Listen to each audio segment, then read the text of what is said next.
Está grabando ya, ¿no? Sí. No, decía que vos como técnico, si sos argentino, tuviste éxito en Argentina, en México te fue bastante bien, vas a Europa, podés utilizar la misma gestión de equipo, ¿sí?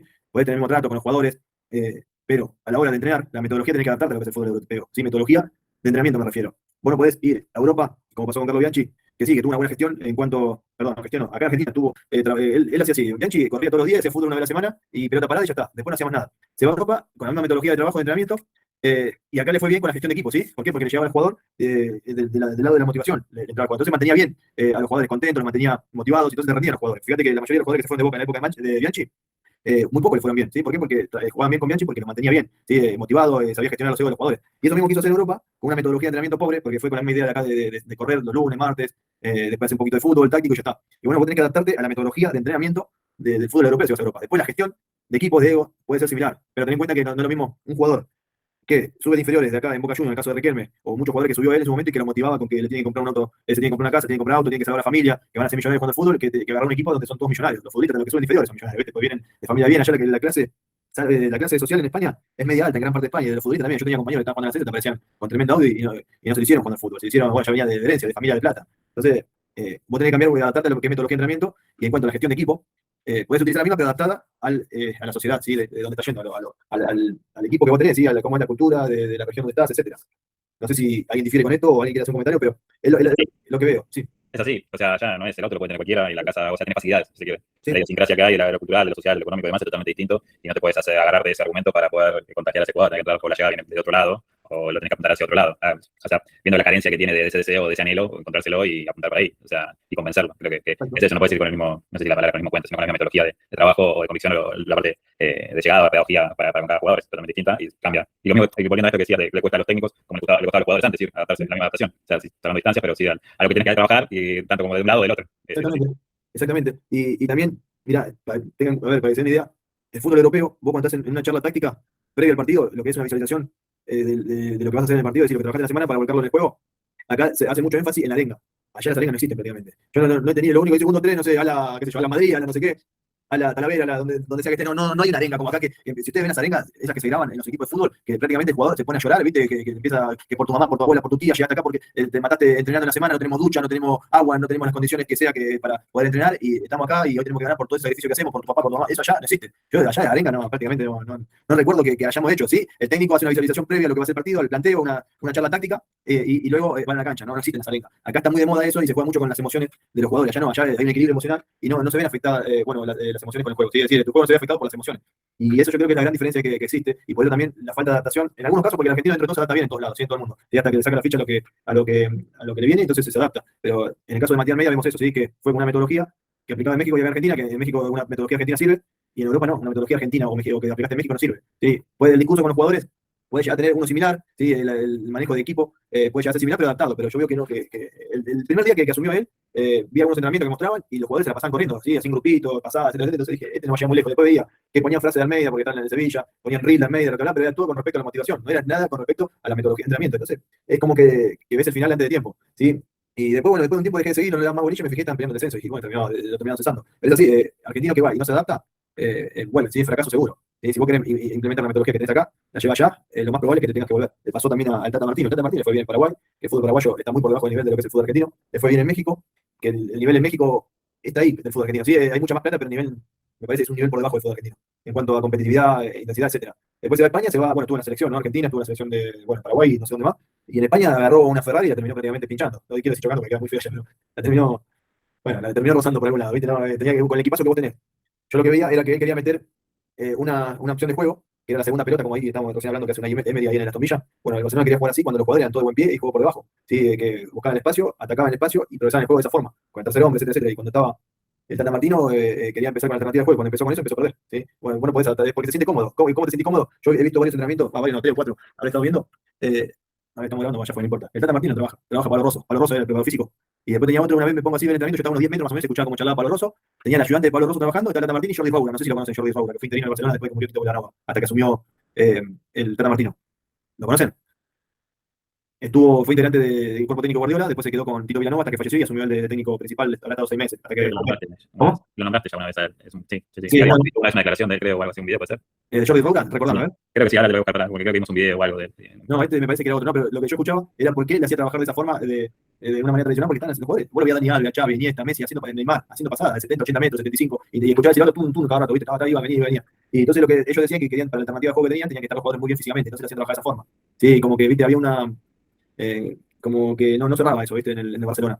Porque vos eso mismo que haces pasar a 75 metros lo podés trabajar en rondos de posesión con mucha intensidad. Sí, para manejar las cargas de la misma forma, haces pasar a los jugadores que van al medio, no cuando pierden la pelota salen, sino que le metés 40 segundos a un grupo, 40 segundos a otro, a un toque, mucha intensidad, y ya ahí está trabajando el doble que la pasada prácticamente. Y además está trabajando aspecto táctico, en cuanto a lo que es la presión tras pérdida, por ejemplo, puede trabajar aspecto técnico, que es el control del pase o un toque, desmarque, etcétera. Puede trabajar un montón de cosas que te dan mucho mejor volumen de juego y más interacción con la pelota, no más juego, te da trabajando de esa forma que trabajando de forma tradicional. Después tenés complemento, como son las pesas para el fortalecimiento de muscular de los jugadores, ¿sí? Para evitar lesiones, preventivos, eso sí, los complementos sirven, pero pasada. Esas pasadas, acá en Argentina sí están, ¿sí? En lo que es Latinoamérica sí están. Entonces, ¿por qué trabajan de esa forma? Justamente porque no se le cae una idea a los técnicos. Entonces está el profe. ¿Quién planifica? El profe. El ayudante de campo puede ser que se le acerque un poco, planifica también, pero no se le cae una idea al técnico, entonces lo deja el profe. Y a los jugadores, ¿quién le cae bien? ¿Con quién se lleva mejor? Con el profe, porque es el que está prácticamente con ellos. Entonces, ahí es donde está también la distancia que hay entre jugador y técnico, porque el técnico trabaja poco. Estoy hablando que pasa generalmente un 70% de los casos en el fútbol argentino, porque el técnico trabaja bien. Y bueno, sucede eso. Y después, bueno, si vos no te adaptás a una metodología en el lugar al que vas y querés poner tu propia impronta, que tenés que hacerlo en algún momento, pero no de forma metodológica en entrenamiento.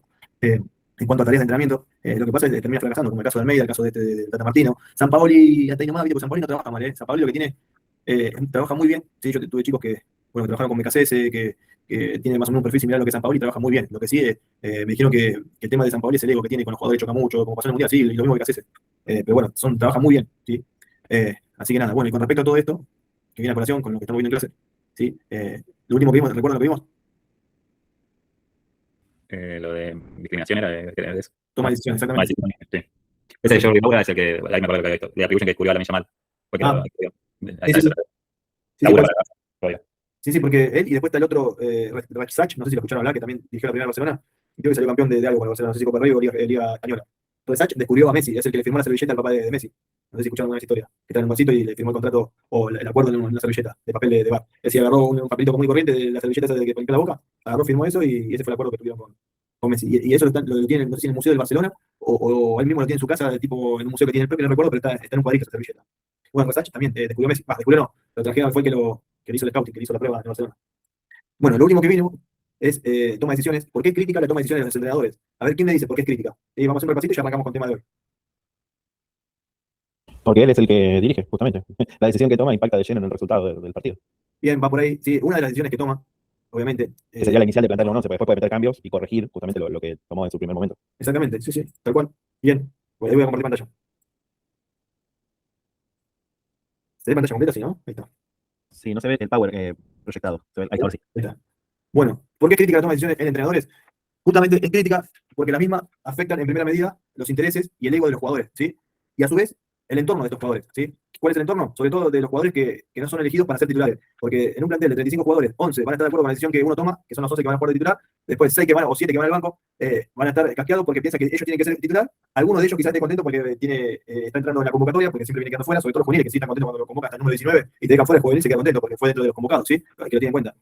Y el que queda fuera piensa que tiene que estar dentro, y muchas veces piensa que tiene que ser titular la mayoría de las veces. Entonces, afecta los intereses, el ego del jugador, y a su vez de los jugadores que no están dentro del 11, les afecta los intereses de los representantes que lo traen, porque piensa que se devalúa el precio de mercado del jugador, y que no va a ganar, que va a tener que buscar el club. De los familiares también, porque los familiares siempre quieren que juegue el jugador en cuestión. El otro día jugamos un partido oficial y empecé a escuchar del equipo contrario que lo metan a tal jugador. Y yo veo, en la actividad del otro jugador lo conozco porque estuve en ACFA, y veo el que empezó a pedir que lo ponga a Rodrigo, que era el primo del chico este, porque siempre venía con nosotros a la cancha cada vez que jugaba.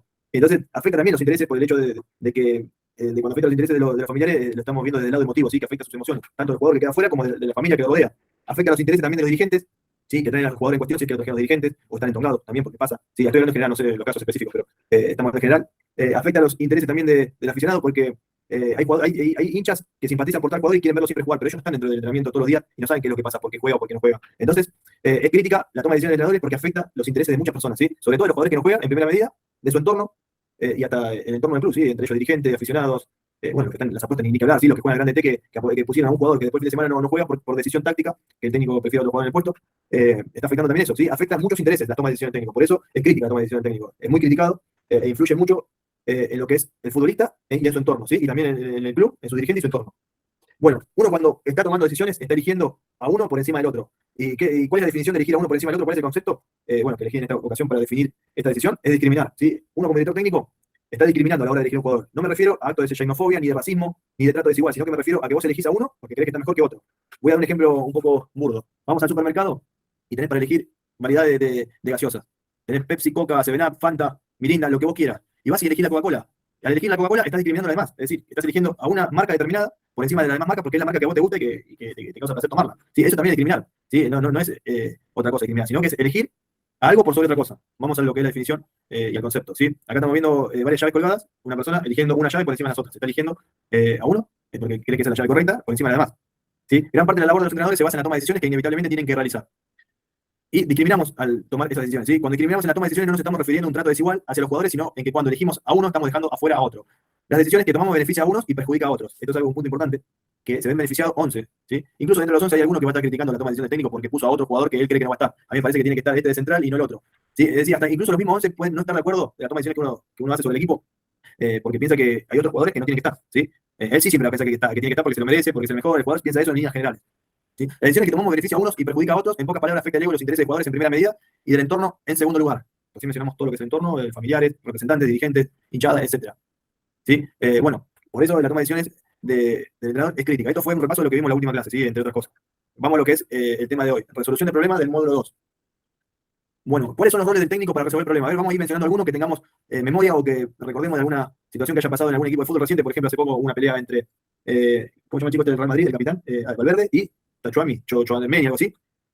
Bueno, el técnico tiene que cumplir unos ciertos roles para saber resolver esos problemas. ¿Sí? ¿Ustedes cuáles creen el rol que cumplió Valverde? Valverde no, perdón, el técnico de Arbeloa, en cuanto a ese problema que hubo dentro del plantel, que fue una pelea entre jugadores. ¿Ustedes saben lo que declaró Arbeloa? No lo vi, pero creo que había pasado ya antes esto, o sea, como que se repitió. O sea, que venía con antecedente, creo. Entre los mismos jugadores. Sí, por eso, o sea, escaló el conflicto, como se dice, no lo pudiste frenar antes. Claro, pero fíjense que Arbeloa no hizo declaración en absoluto, al menos yo no he visto ninguna declaración de parte de él. Sí salía a declarar, la esposa de Valverde. Valverde salió a decir no sé qué cosa. La esposa de Valverde dice que no fue una pelea, sino que fue una discusión en la cual se empujaron y él que cayó de espalda en la camilla y se golpeó, viste la cabeza, que hizo unos puntos, no sé qué otra historia más. Y Tachami, o Tachami, no me acuerdo cómo se llama el chico este. Tchouaméni ese. Salió a hacer unas declaraciones a través de redes sociales en el cual decía que se sentía arrepentido por la pelea que tuvo. Y hubo otro, como el caso del presidente del Real Madrid, que quiso minimizar, pero para minimizar parece ser que hizo más grande el problema, porque dice que eso siempre pasó en Real Madrid, además que se divulgó y que él está enojado porque se haya divulgado lo sucedido. En vez de estar enojado con los jugadores por lo que sucedió, no está enojado con los periodistas que divulgaron la noticia. ¿Sí? Dice que siempre pasó en el Real Madrid. Pero después los periodistas salían diciendo que nunca pasó a estos niveles, que nunca escaló. Dicen que se agarró una piña adentro y que en una Tchouaméni lo agarró y le dio la cabeza contra. Cuando lo tenía ahí en la camilla, le empezó a dar la cabeza contra la camilla. Por eso los puntos que le dieron. Y le daba piña. Pero bueno, de hecho, son todas versiones, hay que ver con la verdad. La verdad lo saben los jugadores. Eso sale en la prensa. Bueno, acá estamos viendo un tipo, bueno, como Zinedine Zidane, que el tipo de gestión que él llevaba dentro de lo que es el plantel del Real Madrid, donde había jugadores de mucho nivel, mucho ego, era saber nivelar la cuestión de los egos, ¿sí? Los jugadores que tenían el ego muy alto, los hacía bajar, y los que tenían el ego, igual en Real Madrid, el ego bajo, pero equilibraba los egos y los mantenía unidos los jugadores, ¿sí? No se notaba que había mucho ego en sí, porque cuando vos notas que hay ego en un plantel, el plantel está dividido, ¿sí? Cuando hay mucho ego. Pero había unidad en el Real Madrid desde entonces, por eso ganó muchas Champions. Zidane con el Real Madrid ganó la Liga Española, Copa del Rey, ganó todo lo que podía haber ganado.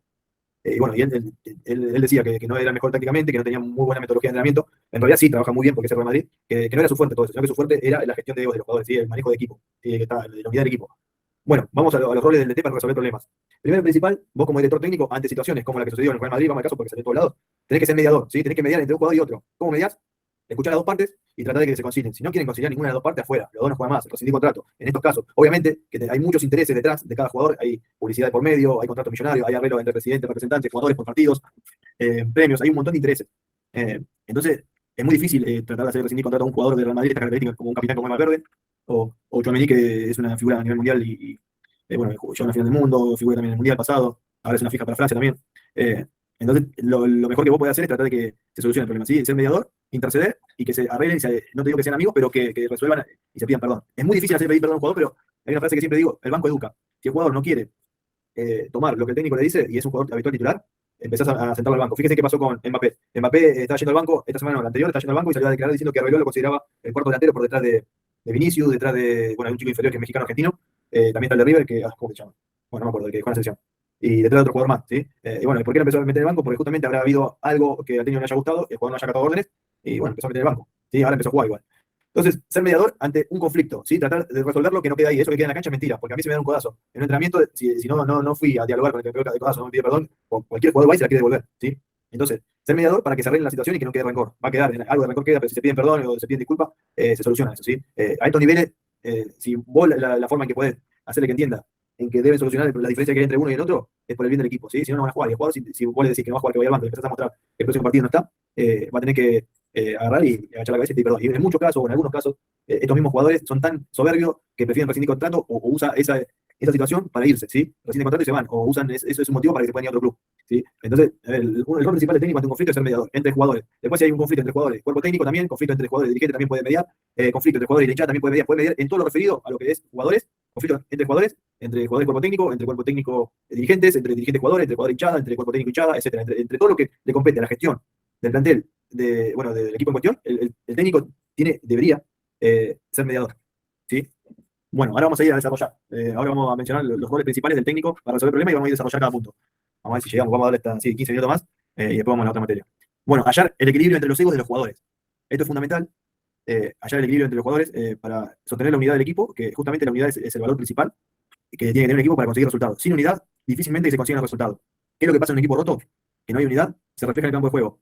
¿Cómo se refleja y cómo te das cuenta? La tiene el 5 que se lleva mal con el 10, no le da la pelota al 10. La pierde el 10, le empieza a discutir. El 10 no recibe un pase del 5, le reclama. ¿Sí? Ahí te das cuenta que hay desunión del equipo. Entonces vos tenés que hallar un equilibrio entre egos de los jugadores, porque eso es parte del ego, el llevarte mal con un compañero, no querés resolver el problema, y eso te lleva a que no haya buen juego, sino no haya buena comunicación.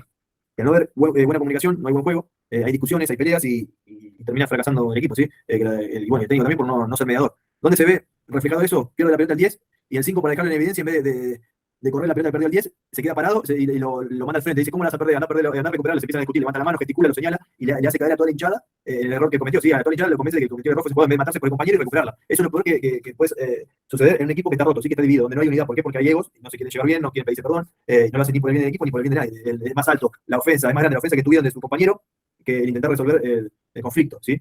Entonces, uno de los roles del técnico es hallar equilibrio entre los egos, que ahora vamos a ir desarrollando entre los jugadores. Otro, interés común de llevar adelante el equipo. ¿Sí? Ese es un rol del técnico que tiene que tener interés común y convencer a los jugadores del interés común de llevar adelante el equipo. Otro rol es aprovechamiento de los recursos que disponemos en el equipo. Ahí vamos a desarrollar todo esto. Vamos por mediador. Ayuda a los jugadores, CT u otros miembros del equipo a resolver conflictos de manera constructiva. Su función principal es facilitar el diálogo, identificar los intereses de las partes involucradas y ayudar a encontrar soluciones mutuamente aceptables. Pide que hace un rato mencionamos por qué es crítica la toma de decisiones del director técnico. Justamente porque afecta los intereses, en primera medida de los jugadores, en segunda medida del entorno, ¿sí? Tanto de los jugadores como del club. Fíjense lo que dice acá. Identificar los intereses de las partes involucradas.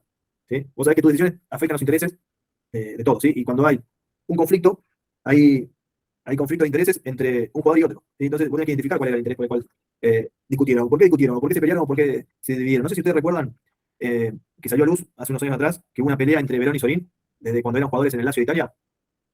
¿Recuerdan eso? Sí. Que le había prestado una casa, no sé qué, un problema de eso creo que había sido. Como Sí, que la ayudó a adaptarse a Italia y no sé qué diferencias. sí, y fíjense que después en el Lazio no jugaron más juntos y en la selección también no volvieron a jugar juntos.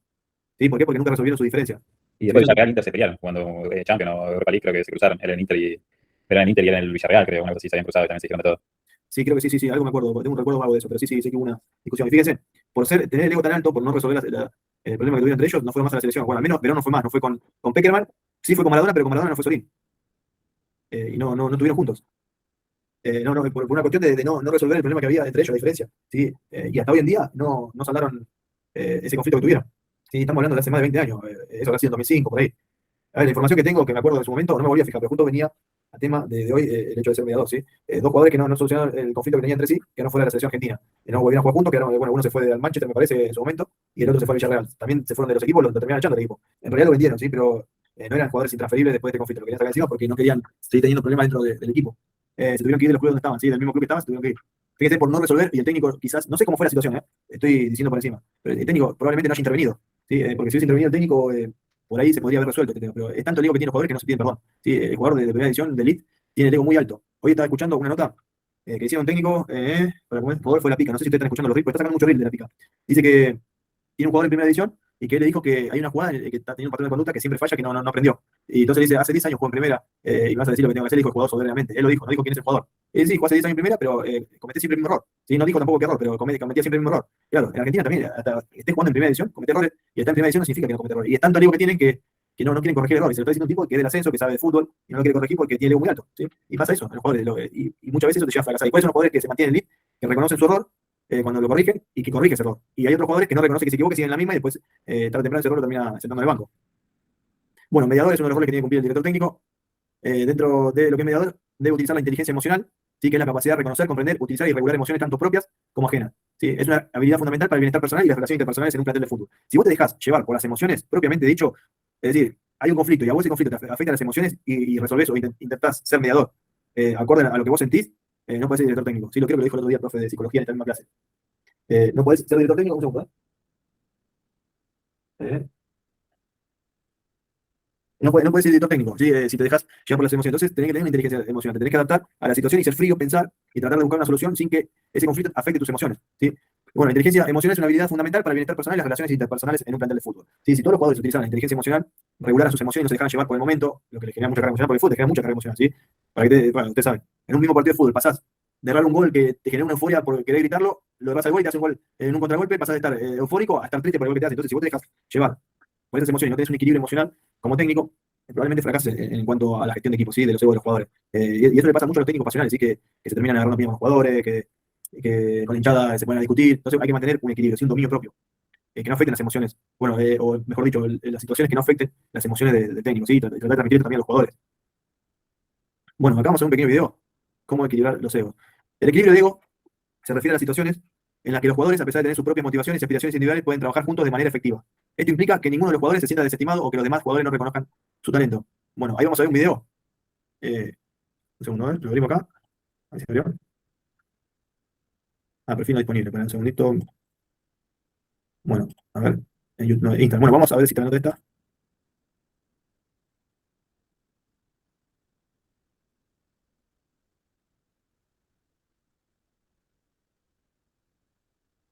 ¿Ven pantalla completa ustedes? Sí, dice Neymar revela episodio de celos. Sí, ¿Veis? Después comienza a guerra de egos en el PSG. Así nada puede funcionar. Decía él mismo. Cuando hay una guerra de egos y celos, es como justamente decía Neymar, que nada puede funcionar. Neymar en este caso fue mediador entre Mbappé y Messi. Bueno, para hacer la corte no será muy largo con respecto a esta nota. Neymar decía que él era muy amigo de Mbappé, incluso el mejor amigo ahí en el PSG. Y cuando llegó Messi, dice que Mbappé se puso celoso de Messi porque él se empezó a acercar más a Messi. Entonces, al acercarse más a Messi, se pone celoso Mbappé y Mbappé se aleja de Neymar, ¿sí? Y bueno, y acá dice, tengo mis asuntos con él, tuvimos una pequeña pelea ahí, pero fue un chico que al principio cuando llegó fue fundamental. Estaba reconociendo a Neymar de Mbappé, ¿sí?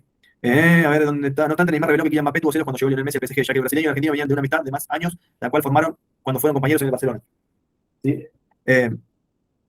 Y después cuando llegó Messi, creo que Mbappé se puso un poco celoso, no quería compartirme con nadie. Luego las cosas empezaron a cambiar. Y por último, Neymar decía, es bueno tener egos, pero hay que saber que no se juega solo. Tiene que haber otro chico a tu lado. Había grandes egos en casi todas partes. Pero así nada puede funcionar. Si nadie corre y nadie ayuda, es imposible ganar. Bueno, esto llegó a decir Neymar con respecto a la llegada de Messi al PSG y lo que sentía eh, Mbappé con respecto, bueno, a la amistad que tenía entre Messi y Neymar. ¿Alguien quiere hacer un comentario respecto a esto? Porque también después vimos... Un segundo, ¿eh? Dani, se me viene a la cabeza la pelea de Riquelme y de Palermo en el vestuario. Bien. A ver, ¿sabés cómo fue esa pelea? Acá justo tengo una nota para compartirte. Dice que si entraba uno y saludaba primero, el otro se enojaba. O sea, los jugadores, viste, estaban en duda quién saludaba, porque si saludaban, por ejemplo, a Riquelme, se enojaba Palermo. Y si saludaban a Palermo, se enojaba Riquelme. Entonces estaban ahí como en un constante disputa. Para que se me cortó lo último. ¿Cómo dijiste? Si si un jugador saludaba a Riquelme, Palermo se enojaba. Y si un jugador saludaba a Palermo primero y después a Riquelme, Riquelme se enojaba. Por Con una ese cuestión jugador. de disputa constante. Exacto. Bueno, y ahí, ¿cuál fue el rol del director técnico? ¿Fue de mediador? Sí, dice en la nota, dice que Isquia sabía manejar muy bien el vestuario. ¿Y salió campeón Isquia con Boca? Ya reviso. Me parece que sí.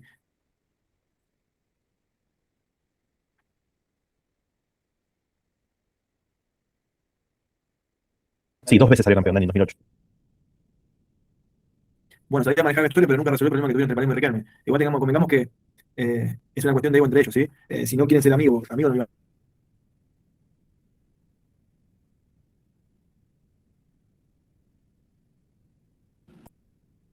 a hacer. Pero el tema es que yo no sé por qué se pelearon Riquelme y Palermo.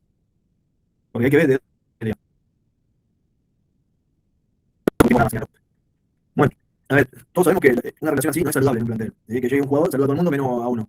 Y si uno lo identifica como técnico, tiene que solucionarlo. Eso por el bien del equipo, por el bien de las personas también, porque eso le hace mal al jugador, porque va acumulando rencor no te saluda, rencor está todo el día maquinándose de que no lo saluda o de que no lo quiere saludar.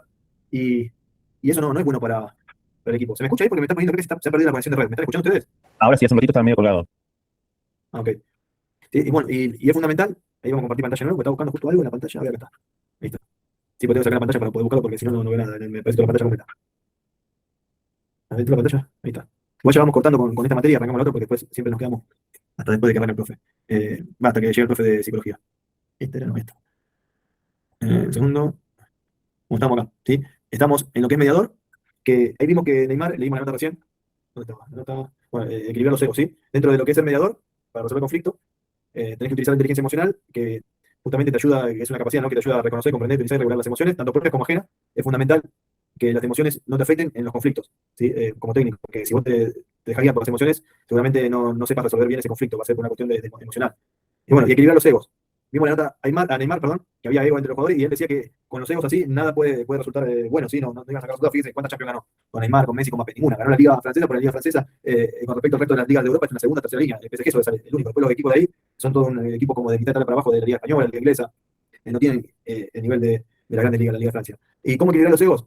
El equilibrio de egos se refiere a la situación en la que los jugadores, a pesar de tener sus propias motivaciones y aspiraciones individuales, pueden trabajar juntos de manera efectiva.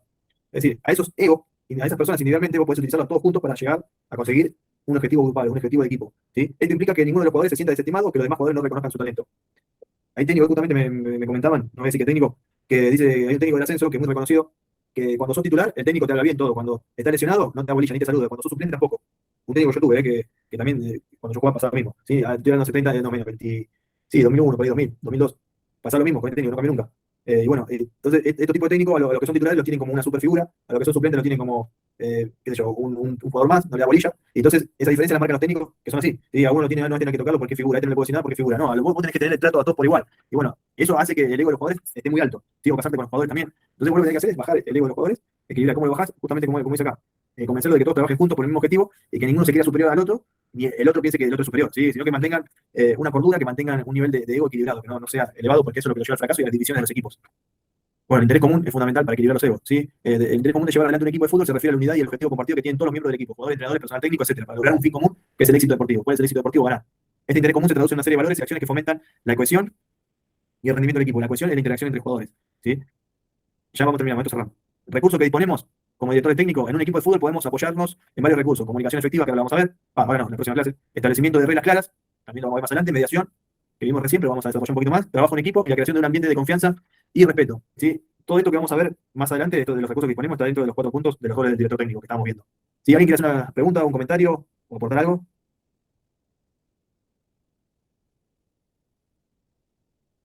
¿estamos ahí?